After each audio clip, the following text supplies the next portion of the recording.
Guys, I want to take a minute and read to you from Psalm 83 today.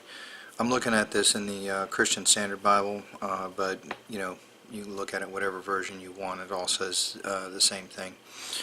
I'm going to start in verse 13, but go ahead and read the whole chapter and stuff, and you can see there's only like 18 verses, so it's not a big deal. But starting in verse 13, it says, "Make them like tumbleweed," and what it's talking about is it's believers praying for unbelievers. And it says, "Make them like tumbleweed, my God, like straw before the wind. As fire burns a forest, as a flame blazes through mountains, so pursue them with your tempest and terrify them with your storm. Cover their faces with shame so that they will seek your name, Lord. Let them be put to shame and terrified forever. Let them perish in disgrace. May they know that you alone, whose name is the Lord, are the Most High over the whole earth." So, wanted to talk today about praying for our enemies, and this is one of the things that Jesus talks about for us to do, is to pray for our enemies. And the idea is that we're praying for their ultimate good, not their immediate good. When it talks about praying for our enemies, we're not being told to pray for their happiness, pray for their wealth, pray for their success, because these are all things that have actually kept them from knowing God. What we're doing is we're praying. The key to this passage is in verse 16. It says, "Cover their faces with shame so that they will seek your name, Lord."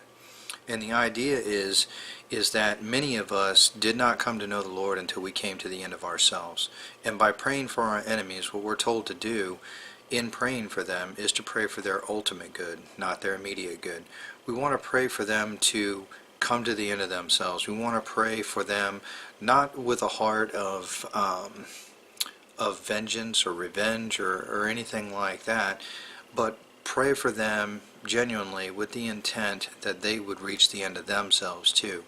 If it's materialism that has kept them from knowing God, then we pray that God would bring them to that place where they realize that their materialism is not going to satisfy them. If it's sex or pornography or something like that, we pray that they would genuinely reach that point where they never find fulfillment in those things, and they come to the end of themselves and seek out God. The idea is that we're praying for them to basically reach the end of themselves such that they seek God. And that's what the psalmist here is praying here. He says, "Cover their face with shame so that they will seek your name, Lord. Bring them to the end of themselves so that they will seek out you, Lord." And this is how we're to pray for our enemies. I wanted to go ahead and take a minute and share that with you, because sometimes we get to the point of looking through some of these Psalms, and when we're talking about make them like tumbleweed, a fire burns like a forest, and so pursue them with your tempest and terrify them with your storm, we can get caught up in these verses, and we can get the idea that we're praying basically kind of for them to get hit by a bus. We're praying for their ill will. But the psalmist here says, no, I'm praying for their ill will here on earth so that they will reach that realization that the things that they're pursuing are a dead end, and they will never find fulfillment in, such that when they reach that point here, they will seek you, Lord, and then they will come to know you. So this is kind of how we're supposed to pray for our enemies, and I wanted to share that with you guys. So you guys, God bless.